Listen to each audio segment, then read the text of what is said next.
simplement parce qu'on est dans un modèle territorial de production d'hydroélectricité très intéressant.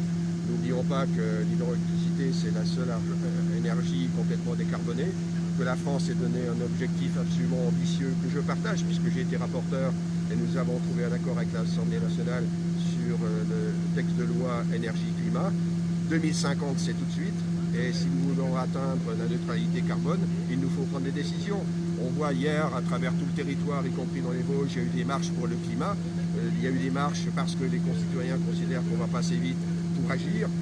Cette présence ici à la Bresse démontre que dans nos territoires, nous avons des ressources énergétiques qui ne sont pas délocalisables, qui permettent de faire vivre un territoire. C'est vraiment assez intéressant et surtout qui démontre tout simplement qu'il nous faut maintenant prendre des décisions de simplification. Nous avons trop de sites aujourd'hui qui ne sont pas en capacité de production parce qu'ils n'obtiennent pas les autorisations. Donc dans mon texte, pour les petites installations hydro, je propose tout simplement le guichet unique, qu'on arrête de promener ceux qui ont des initiatives de bureau en bureau, parfois qui dépendent du même ministère. Non, il faut agir simplement avec surtout une capacité d'action et surtout de rapidité. Le deuxième point sur lequel je veux vraiment insister, c'est que tout cela, il faut le faire en lien avec les élus du territoire. Et dans le texte, la presse, c'est une deuxième réponse, puisque c'est la municipalité qui a fait la régie municipale de production d'électricité hydroélectrique. Eh bien, dans ce texte de loi, je propose effectivement de travailler plus finement avec les maires, plus finement avec les présidents des communautés, des EPCI, d'agglomérations ou de communes, parce que c'est vraiment essentiel que chacun contribue dans sa ressource, cette capacité de développement de ressources de production d'hydroélectricité. Le département des Vosges, n'oublions pas, c'est un des premiers départements de France avec une production en termes d'installation, pas en termes de volume, puisque nous n'avons pas de gros barrages comme dans le secteur alpin, mais en termes de nombre d'installations territorialisées réparties sur nos territoires, c'est absolument magnifique. La France est le deuxième pays d'Europe en termes de production d'hydroélectricité.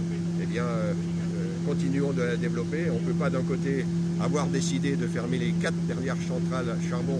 Je vous rappelle, il y en a une qui est en Lorraine, qui va être fermée.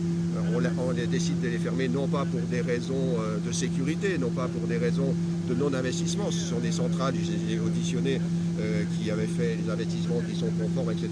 On le décide pour effectivement apporter une réponse climatique sur le défi de neutralité carbone. Eh bien, on ne peut pas d'un côté supprimer des ressources énergétiques et de l'autre ne pas être en capacité d'augmenter les ressources comme on l'a aujourd'hui ici à la Bresse, puisque aujourd'hui, quand vous voulez moderniser, vous avez une installation, vous voulez changer de turbine, mettre une turbine un peu plus performante, vous voulez turbiner plusieurs fois l'eau, parce que les steppes, l'eau en plus, quand je dis c'est la seule énergie stockable, et là encore, vous turbinez de l'eau, vous pouvez la remonter en heure creuse et la turbiner une nouvelle fois.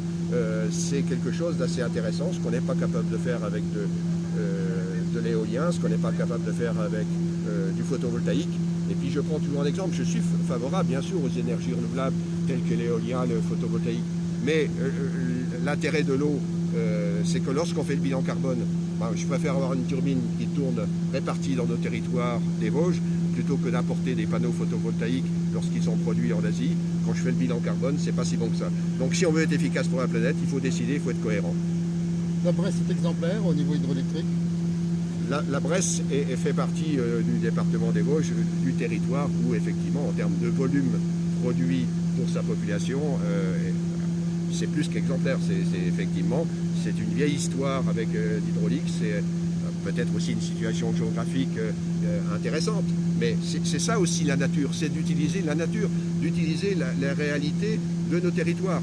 Je suis de nature, vous savez, très optimiste et je suis persuadé que demain, on sera capable de faire aussi de la production hydroélectrique avec des cours d'eau bien en plaine.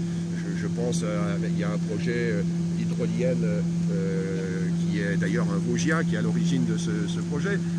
Je pense à de nouvelles techniques de production. Il nous faudra être capable de les réaliser, de les soutenir sur nos territoires, en lien avec les collectivités, en lien aussi avec les organisations de pêcheurs. C'est-à-dire qu'il ne faut pas les opposer. Moi, j'ai auditionné dans mes rencontres. Alors c'est sûr qu'il y a des débats, mais il ne faut pas avoir peur du débat. Puis de temps en temps, il faut aussi être en mesure de décider où est l'intérêt de notre pays, où est l'intérêt de nos concitoyens. Parce qu'on ne peut pas être là en regardant bêtement les jours passés, ne pas décider et surtout ne rien faire. Vous parlez d'exemplarité.